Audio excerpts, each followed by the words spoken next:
Batman Legacy of the Dark Knight is just released, and it is shaping up to be one of the best LEGO games, if not the best Batman video game, period.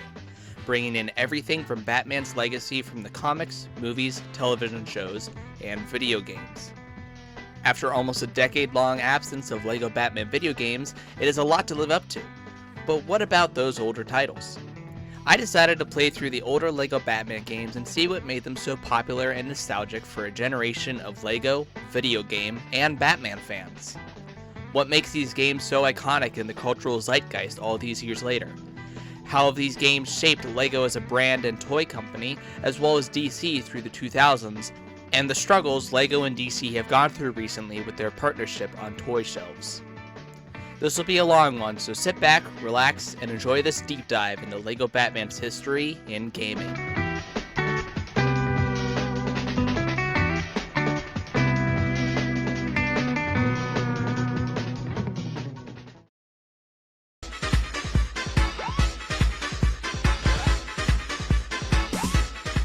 Released in 2008 after the successes of the LEGO Star Wars and Indiana Jones games from TT Games, LEGO Batman was the first with an original story.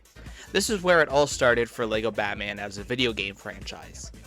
The toy brand itself had been going on for about 2 years at this point with sets on shelves, and many of these sets show up in this game. Even ones from LEGO City, as well as a few game-exclusive designs were used to fill in the blanks where needed. Its unique and combined aesthetic brings both something fresh and known. The Danny Elfman score from the Burton films, the Batman the Animated Series character designs, Burton and Schumacher-inspired level designs that get even more referenced in the sequel, all started with this game. What makes LEGO Batman really started here with these influences and combinations, in my opinion. Something Legacy of the Dark Knight is going full force with. The game makes you feel like you are Batman. In a roundabout way, it's a kid's version of the Arkham games, although that analogy makes more sense with Legacy of the Dark Knight. For kids, and even myself for playing, it makes you feel like you are the Dark Knight. When the amazing Danny Elfman's music crescendos and you're fighting bad guys, you feel like you're in the movies or shows. A bit of nostalgia for the game, sure, as this game was how I was introduced to Batman and even the Burton films music, as I didn't watch those until later on, but the feeling is still there.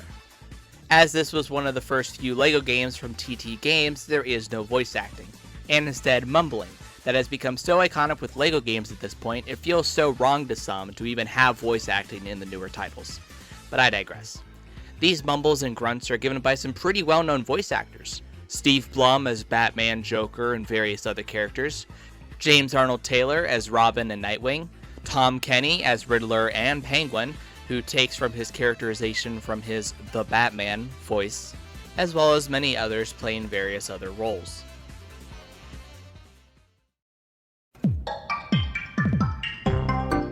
The game launches you right into the story on level 1 and introduces the fighting mechanics, suit mechanics, grapple gun plus tightrope walking, and platforming. Mini-kits are pretty easy to collect, and most are available to collect in story mode, although many are still locked behind free play, something the villains levels do a lot. There's a good use of both Batman and Robin and their various suits to get through the missions and solve puzzles.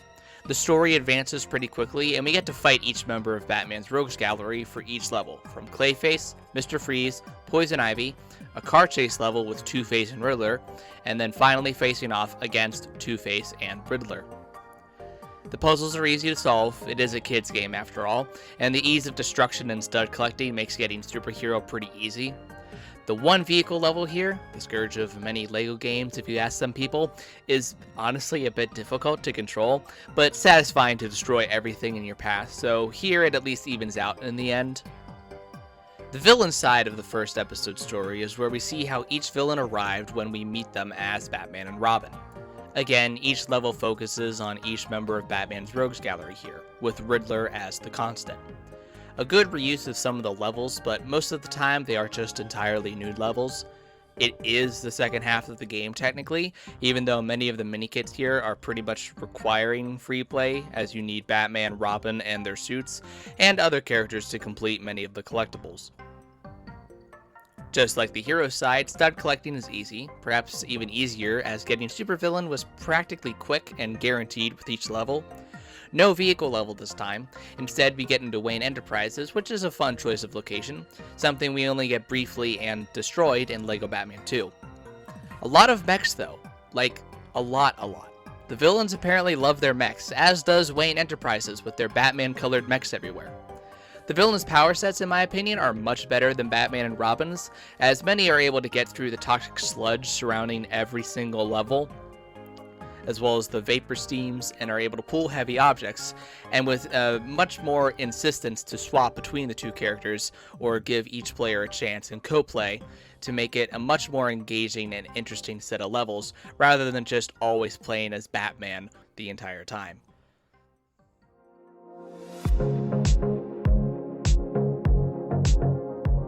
The first level was pretty much the same as the first level of the first episode, as it's a pretty easy platformer with some easy puzzles, although this time you're meant to actually swap between Batman and Robin a lot more often, and have some knowledge of how to use the suits. This is something that carries through these 5 levels, with more swapping or co-play between Batman and Robin being required, something I didn't fully realize until after the really bad boat level. Vehicle levels in LEGO games are always hit or miss, but this boat level was another struggle altogether. Wonky controls, per usual, mixed with a hard to navigate water system and bombs you need to tow that decide to go all over the place. This episode, however, we're up against Penguin, Catwoman, Killer Croc, Man-Bat, and Bane. Well, not Bane. He gets left behind in the first mission of the villain section, and we never actually go up against him, sadly. The others, though, are pretty standard villain fights. Catwoman starts us off and gets a little jumpy toward the end, and rather annoyingly. Following her is the horrible boat level, then off to fight Killer Croc. Once we get the lead and head to the zoo and fight Man-Bat in what I imagine are reuses from Indiana Jones levels, because we go from outside in the snow and cold to inside a massive jungle environment. Like, it doesn't make a whole lot of sense, and it's so weird, but it reminds me of the original Indiana Jones games that did also release in 2008, and I have to imagine there was some clever reuse here. The Penguin fight is interesting. It doesn't tell you exactly what you're supposed to do until I accidentally did it for the first time. Moving the bar to get the penguins to go the right way and blow stuff up is also a bit tricky. I can't tell if you're actually meant to do anything with it and actually try to aim the penguins, or if the game just automatically does it after 3 hits, because it was a struggle lining them up, and even then the game just started to do it on itself after 3 or 4 throws, so I'm not entirely sure. Now, the hero side of the story is a little all over the place, and you can really feel it after the villain's playthrough. I know it's weird knocking a LEGO game's story and pacing, these video games are for kids, but at least on the villain side, it fills in the gaps that the hero side left. This is also where you can really hear Tom Kenny's performance as the Penguin come through with the signature penguin laugh from the animated series, The Batman. In my opinion, an overlooked and goated show. I'm sad Legacy of the Dark Knight seems to be not including it. Makes sense you'd bring him in, as his penguin noises are pretty perfect and iconic, if I do say so myself. When this game was being made, The Batman was the Batman show of the time, and while the game takes a lot of inspirations from the animated series and movies, it's still nice to see that what was the current Batman show still getting some recognition, even if it's just a reuse of a voice role. Mini kits are, as usual, pretty easy to get in story mode in these levels compared to the heroes. Oftentimes there are multiple right next to each other, or just out in the open in a lot of these missions, especially the first one where we leave Bane to the cops. There's just 2 right there. Although that mission does have a lot of large open spaces, so leaving them out does make some sense. The mission into the museum is pretty good too. Beforehand, it's just another jumping across rooftops and a pretty odd and kind of dissatisfying helicopter boss fight. But once we get into the museum, the puzzle solving really comes to life, as do the fossil dinosaurs. Then we get to the actual fun boat level with the villain's vehicle level, as there is one this time, and it's another fun shoot 'em up, breezy level like how the Batmobile was in episode 1. And just like the heroes level, you're meant to use both characters rather than simply stay with Penguin, which again, good for co-play and is really how these games are meant to be played. I'm just an idiot and like to keep to one character and then have to go back and get the second player because the AI is kind of dumb and doesn't know how to properly pathfind back to the player. But after saving Catwoman from jail and getting the jewel back she snagged away, another consequence and connection back to the hero levels, we head to the zoo and set up the Penguin Ray, ready for Batman and Robin's final fight in the heroes half.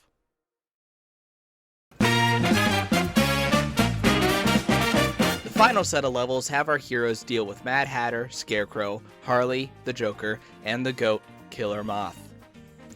The first level with Mad Hatter is pretty simple, and the boss fight is alright. It's simple, but not as simple as Harley's later on. Her level overall was pretty expansive, and it feels like you might miss something or go in the wrong direction. Definitely a level to replay on free play, but overall it just feels too big. Her boss fight is, again, really simple. You pretty much just run around in circles and tire her out before punching her a bunch. It gets repetitive real quick. Then we get to the flying vehicle level. Not as bad as the boat level, but the grapple mechanics for the bombs is again really annoying. We get to the GOAT Killer Moth level, and it's another big platforming level across various hazards. The camera though is really a struggle and likes to not place itself where you want it to be, and it makes traversing the rooms difficult. This level is also one of the biggest uses of NPCs, and there are usually a few on some of the levels, but the streets and then the nightclub have the most I've seen so far in this game.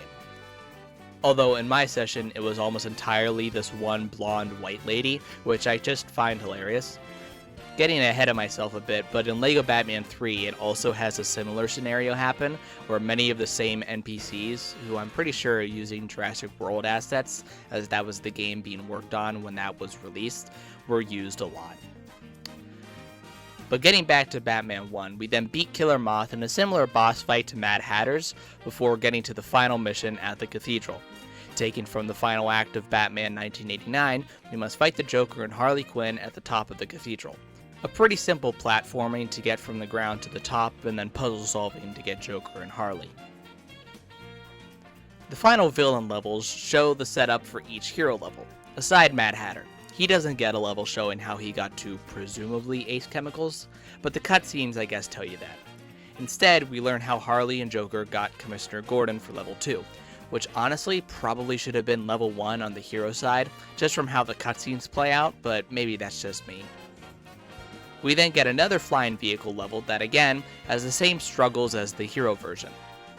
If not, maybe a bit more of a struggle when it comes to the grapple bombs and getting them to hit their targets. Then we get to the art museum with Joker and Scarecrow. A level that doesn't seem to serve a point story-wise, which a lot of these last few levels seem to do. Good gameplay and fun locations, but less so a cohesive plan or story being created here, unlike with Riddler and Penguin. But I suppose it is the Joker. He's not known so much for his elaborate plans and more so causing chaos and following that, which he does in droves here, and especially when we get to the Killer Moth level.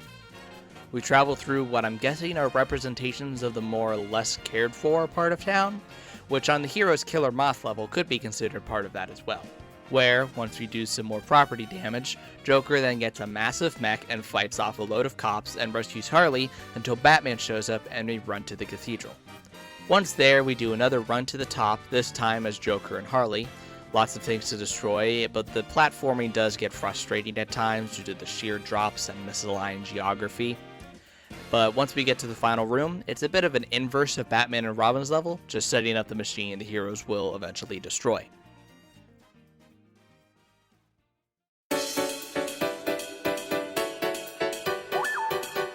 The free play is alright. The inability to choose any character in a level is a bit annoying, but that's just how these games were at the time. The ability to switch between any and all suits is really nice, especially compared to LEGO Batman 2, where you need a suit pad to access them, and where the suits are so prevalent and necessary to complete objectives.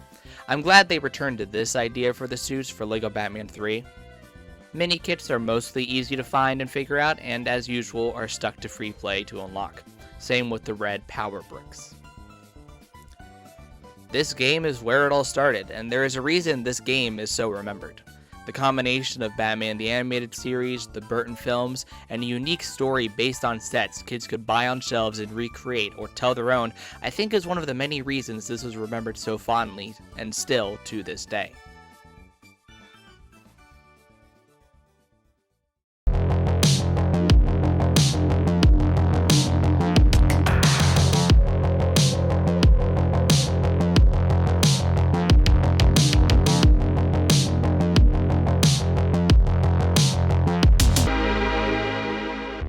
no new Batman sets released for 2009 to 2011, there was a bit of a dry spell in Batman and DC content.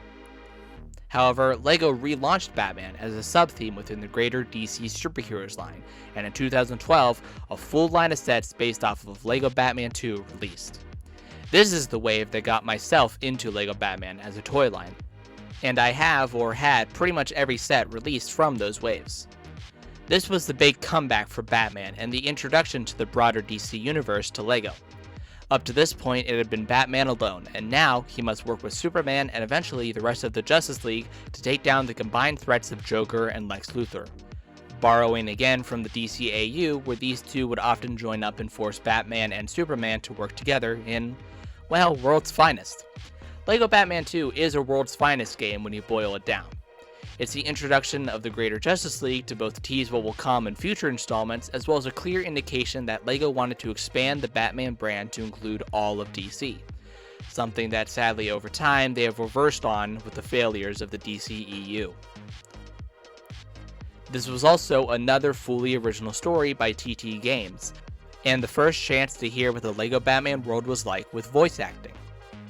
The first LEGO game to do so, and borrowing from the DCAU again, bringing in Clancy Brown as Lex Luthor, with the legendary Troy Baker playing the role as the Dark Knight, and Travis Willingham taking on the role of Superman, with Christopher Corey Smith playing the role as the Clown Prince of Crime, and various other legendary voice actors also rounding out the cast. Strangely, the cutscenes have an audio mixing problem. Often the music overshadows the dialogue and it's hard to hear sometimes. Not to mention, in the game world itself, the dialogue coming from characters can sometimes come out bit-rated and crunchy. This being the first game with voice actors and a proper story, I suppose, it was the real start of the LEGO DC universe, carried onward with LEGO Batman 3, DC Supervillains, and if you want to count them, the animated movies. LEGO Batman 1 does start it technically, but that game was much more self-contained and pulled from Batman's mythos overall, a bit like Legacy of the Dark Knight is. There are already a few videos by other creators mapping out this whole timeline, much better than I could, and I highly recommend checking them out, as it seems LEGO isn't continuing this universe, unless Legacy of the Dark Knight is acting as a precursor to LEGO Batman 1 and 2. We'll have to wait and see, of course.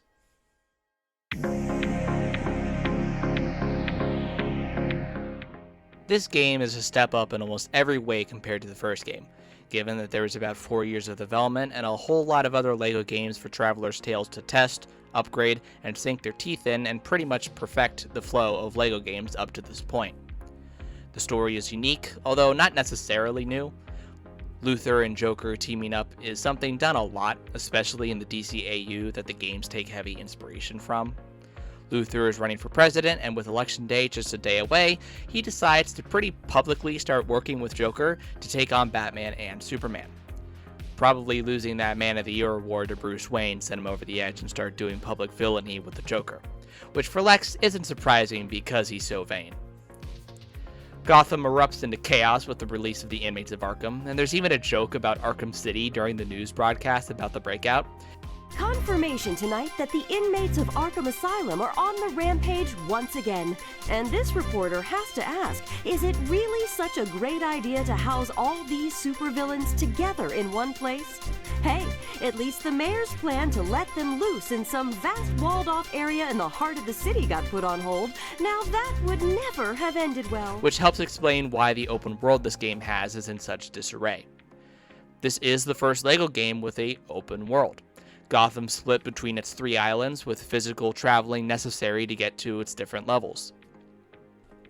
Through playing the game, you slowly unlock more of the map as you play, and that's something that seems to be brought back but more involved in for the new game. There are also some larger influences from games of the time. I mentioned Arkham again, and there's even a level with Scarecrow that I feel has to be a reference to Asylum, but even the open world is a bit GTA-like. It's simplistic and for kids, of course, but just driving around, it just feels like GTA. And even when I was a kid, I kind of superimposed LEGO Batman 2 as my GTA 5, but again, maybe that's just me. The combat mechanics and puzzles are again all a massive step up from the first game, and nothing feels too easy or too boring. The biggest thing about the first game was simplistic level design, repetitive level design, and some lackluster boss fights. But LEGO Batman 2 doesn't have many of that in the first 8 missions at least. All the levels feel fresh and really part of this world. It's extremely polished, but like the first game, there are still struggles with the camera in both the open world and some of the levels, but they're few. The suits are unique and a nice mix and match of the original suits while introducing some new ones. The ones that do return are a big step up from the original, and the ones that are good substitutes for what suits didn't return, as well as bringing in something different to this game rather than a rehash of what came before. This is also the first taste of other heroes like Superman, who is OP in pretty much every level, but they don't just let him do everything. You still need Batman or Robin to get parts of the missions done, such as in the Batcave's destruction level. While the second player characters are much better at keeping up with the player compared to the first game, they still struggle occasionally and get stuck in places, forcing you to switch back to them to get what needs to be done in the level, or even soft locking themselves as Superman did on Luthor's flying ship level. I still have no idea how he did that, by the way. These games really are meant for 2 players, and here I am playing them alone. Once getting to Lex Luthor's building and seeing the Joker Gundam take off, it becomes a race to get to it and stop Lex and Joker before they gas all of Gotham and the US to get Lex the presidency. Superman is depowered due to kryptonite on the way to Gotham, but only loses his flight powers, which is a good way to balance him out these next few levels down in the subways when first attacking the mech. Then we get to another vehicle level, which again is so much easier than they were in the first game. All the vehicle levels in this game are, and one could say are maybe too easy. Batman and Robin use Joker's leaking mech to call the Justice League, leading to the final battle at Wayne Tower, where Cyborg and Green Lantern are the only 2 Leaguers who can help, as Wonder Woman and Superman are busy keeping the tower from toppling over. The Flash is nowhere to be seen. Fastest man alive, am I right? Once we knock the mech off and fall, battling Joker as we do, Supes and Wonder Woman and the Flash, when he finally arrives, secure the building, and then all members, with a still depowered Superman, who then doesn't appear as a playable character in the final level by the way, aid in taking out the Joker mech. When Lex pops out of his mech, Martian Manhunter decides to finally get off fraud watch and also help out with the giant laser on the station and take out Lex. Then the level just becomes a pretty simple fight compared to the puzzle solving before Lex hopped out in his mech. But once that's done, the game finishes pretty quickly. Joker and Lex don't even get a final scene, just thrown into a police van as the Justice League and Batman converse about how to fix the Batcave before a Brainiac tease for the next game. Then it's off to the open world.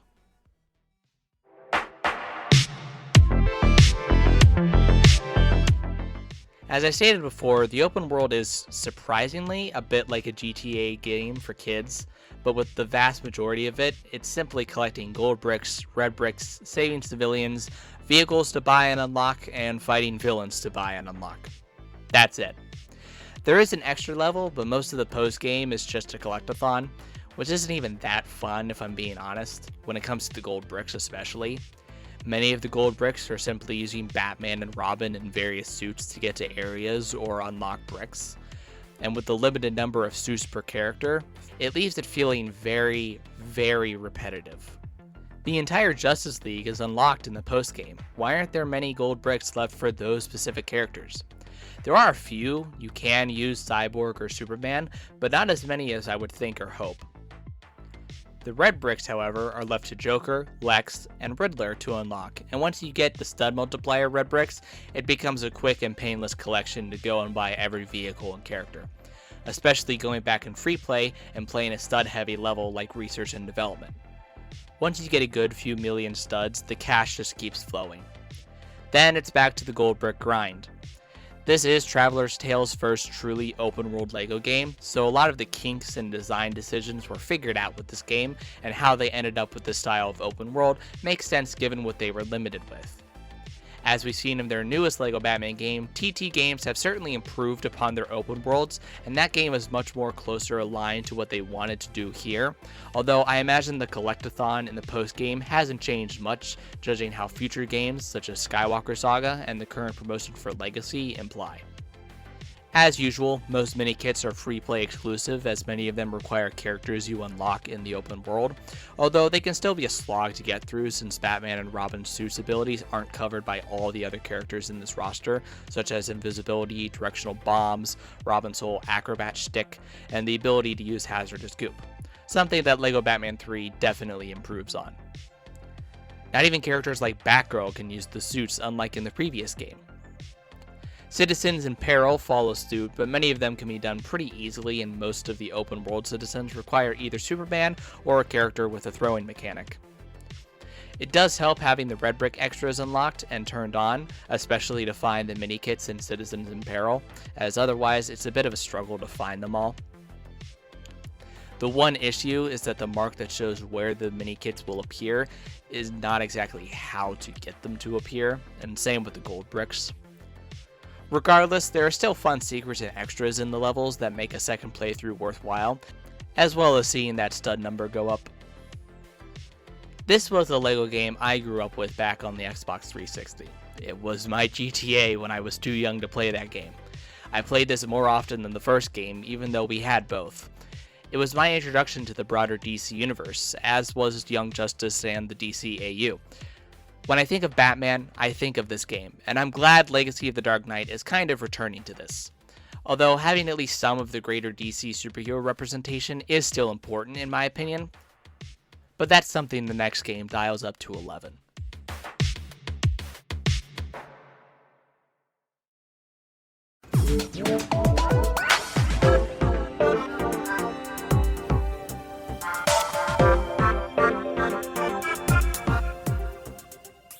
I didn't actually play this game originally back in 2014, although I may have gotten the first level or two, but I honestly don't remember. I do remember playing the mobile version, although if you were to ask me anything from it, I couldn't tell you. This game continues on from what the previous game set up with the Brainiac tease and the expansion of the LEGO DC universe. If the last game was setting up the larger Justice League, then this game fulfills it in full, and maybe too much. This game showcasing the villains of the Justice League then also sets up what DC supervillains will follow, the last game of this DC LEGO universe seemingly. Like the last game, many of the vehicles and figures come from sets previously released, not yet released, or stuff that never got sets. There was only one set with Brainiac and Martian Manhunter figures, and it came out in 2015. The Batman figure here wasn't out until 2015 too, and the Superman of this game never got a figure. It's interesting, but makes some sense LEGO would want new sets out for their game after it released, as kids would want what they see in the game in physical sets to play. This is also another game with celebrities appearing, such as Conan O'Brien, Adam West, and Kevin Smith as themselves, of course. There had been a few before, such as in the LEGO Marvel games, but this takes the cake for the most. This game was also the largest in DLCs. Traveler's Tales previously had downloadable content for their games before this, but LEGO Batman 3 had the most out of all of them, content-wise especially. Many collabs with recent films, shows, and other content they couldn't squeeze into the main game.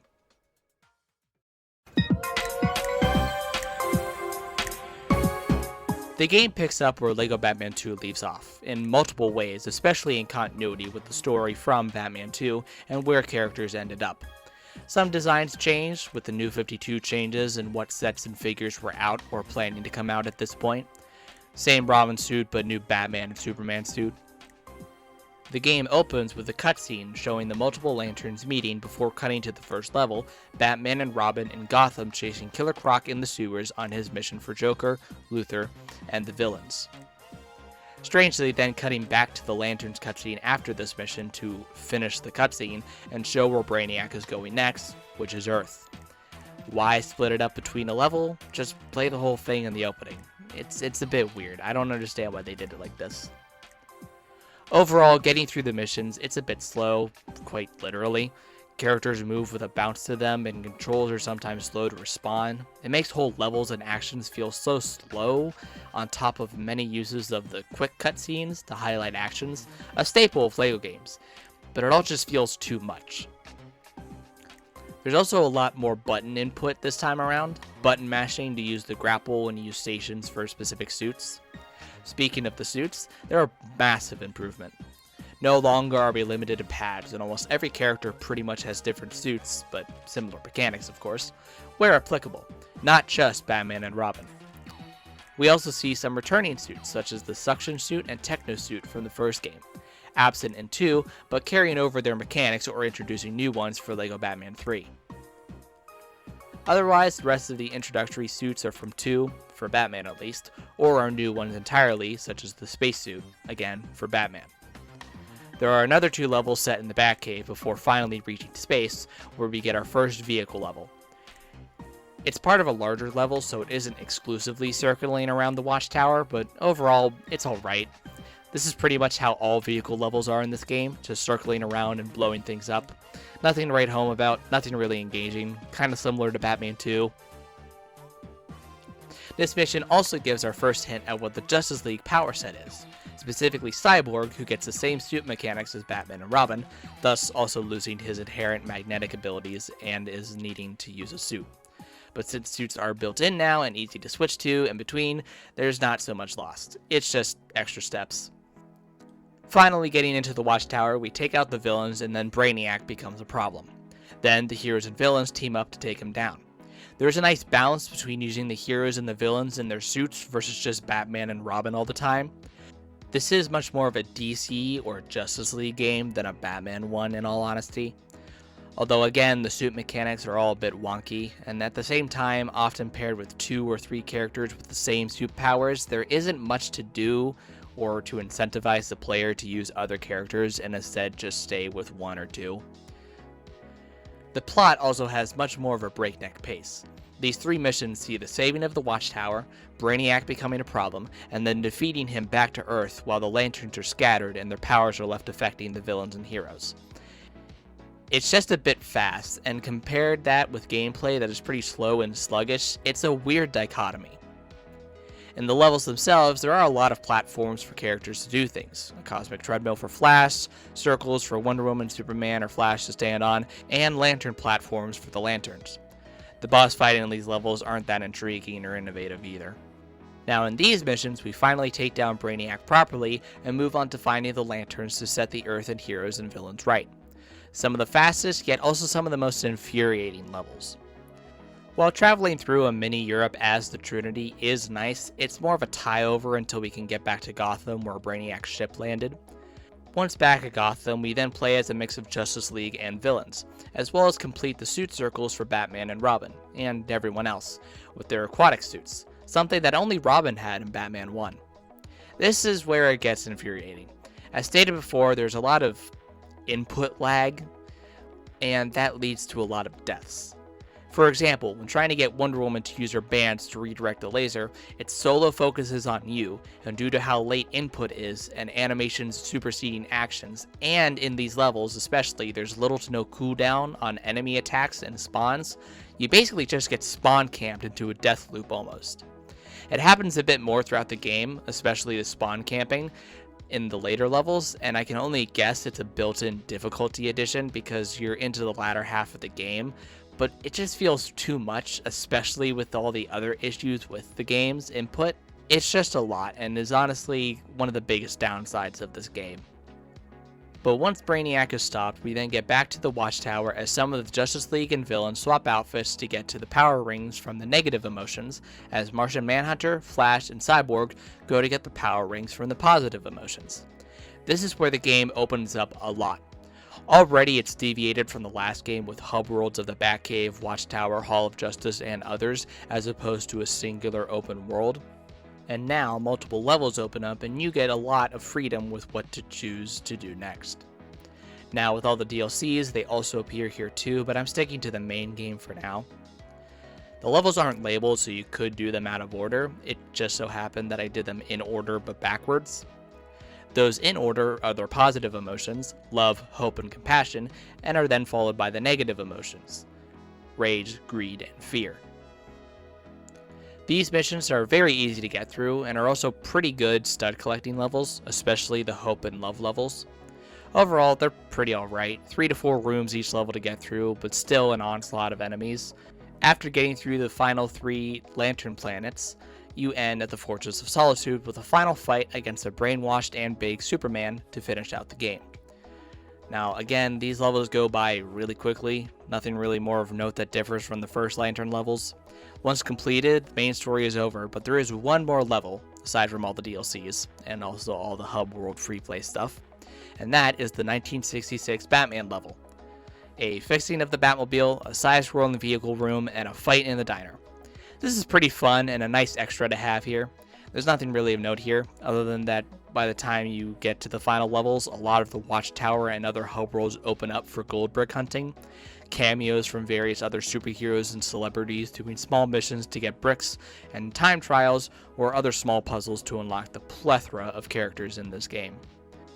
The moon also opens up as another way to visit the various Lantern planets, which themselves are hub worlds to explore and collect gold bricks and other things.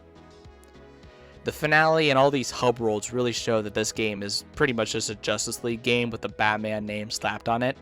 It makes sense, Batman is super popular, and switching the title of the video games midway through doesn't exactly work, and Batman is still the main emotional core of the narrative.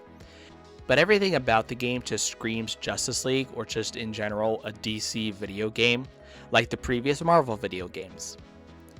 There are also some nods to the next games TT would release. Jurassic World and Dimensions were the next titles after LEGO Batman 3, and both are actually referenced here. Jurassic World during the credits, and LEGO Dimensions with a Weeping Angel statue in both the Legion of Doom hub world and on the Compassion Lanterns world. Although these could just be direct Doctor Who references, but with how much of a role Doctor Who plays in Dimensions, I can't help but think it was a teaser or Easter egg.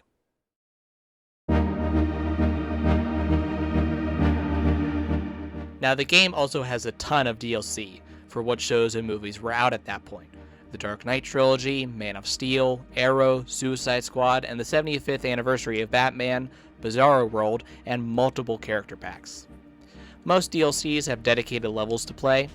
Those levels are singular, oftentimes one-room levels based on whatever the property is. The 75th anniversary was about Joker and Harley crashing Batman's party, and it's just a destroy and rebuild level. Bizarro is saving some of his civilians on his world from Darkseid, but we don't even fight Darkseid. It's just saving 3 groups of people. Dark Knight is just a chase from the Dark Knight film and capturing Joker, with a few digs at the Nolan films too, I might add. Batman and Gordon were attacked by the Joker's goons again. If only they'd had some sort of crime-fighting sidekick to help them. Suicide Squad is a travel through the prison, finding more villains along the way, some not even in the movie it's based on, and bring the seemingly end to Killer Moth. Rest in peace, Goat. Arrow was a tongue-in-cheek reference to the show, with even Stephen Amell voicing Oliver here, but nothing really to write home about. Man of Steel just plays the ending of Krypton opening and sending Kal to Earth with a slow and annoying final fight with Zod. At least he doesn't break his neck here. Overall, the DLCs aren't much to write home about, and really just give more characters to play around with in free play mode, all with similar powers as other heroes and suits and just mixed around a bit. The biggest issue Batman 3 and even 2 had that Legacy of the Dark Knight seems to be addressing with its limited character roster, solely focusing on specific characters and abilities, but still tons of customization through suit skins. Speaking of free play mode, just like the last game, the hub worlds are a collection fest of characters, gold bricks, and Adam Wests. Red bricks are kept within the levels themselves, and just like LEGO Batman 2, unlocking the stud multipliers opens up so much more of the game when it comes to collecting and finally buying everything. Many of the characters are left to time trials or other puzzles in the many hub worlds, while gold bricks are for collecting things for other characters, like Catwoman, Man-Bat and Kevin Smith, and many, many others in DC's roster of characters.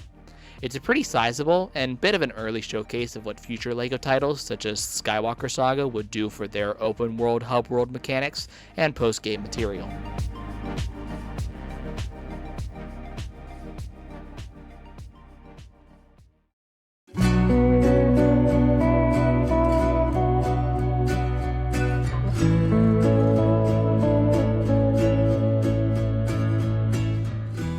These games mean a lot to me and so many other people, and I honestly cannot wait for Legacy of the Dark Knight to release. I've been going through the Arkham games recently, and if it is really anything like those games, then man, I cannot wait. All these games have really been a love letter to Batman and DC, and I really think Legacy of the Dark Knight is going to carry that torch. Going through all these 3 titles has been a great trip down memory lane and reminding myself why people love LEGO games so much. There's a certain charm to them no matter what. That's not to say there aren't issues with these games. I personally think the weakest of them all gameplay wise and even story would be LEGO Batman 3.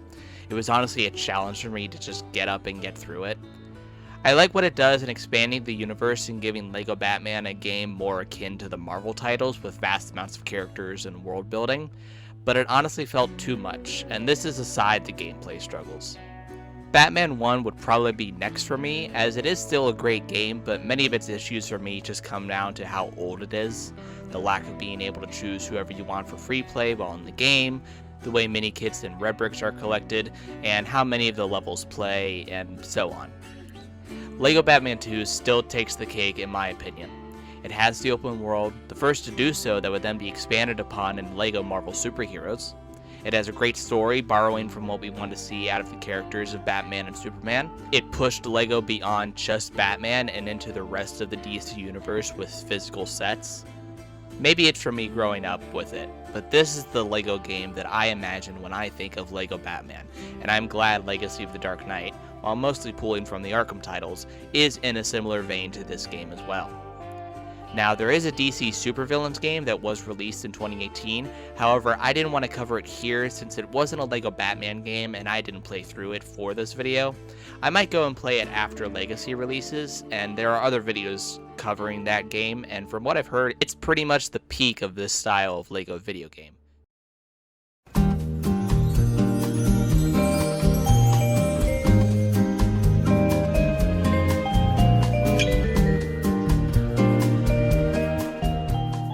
LEGO DC Superheroes has been dead in the water for a while. 2019 was the last time we truly got any non-Batman original sets, not based on a movie, until 2025 with a Superman mech.